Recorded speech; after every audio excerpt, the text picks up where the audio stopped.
Condizioni in prevalenza stabili, saranno quasi del tutto assenti le precipitazioni. Vediamo il dettaglio di martedì 5 settembre.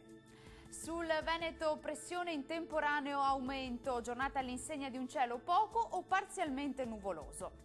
Le temperature massime risultano essere comprese tra i 21 e i 27 gradi, minime previste tra 13 e 18 gradi circa.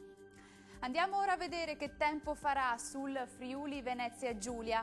Anche sulla nostra regione ci saranno condizioni di tempo stabile, il cielo si presenterà sereno o poco nuvoloso su tutti i settori. Vediamo le temperature, le minime risultano essere comprese tra i 13 e i 16 gradi, valori massimi tra 21 e 25 gradi circa.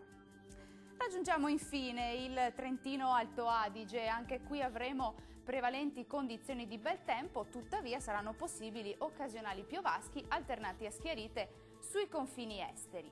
Temperature massime attese sui 27-28 gradi, valori notturni previsti intorno ai 16-17 gradi circa. Il mare sarà generalmente poco mosso, i venti deboli settentrionali. Dal meteo di Antenna 3 è tutto, arrivederci!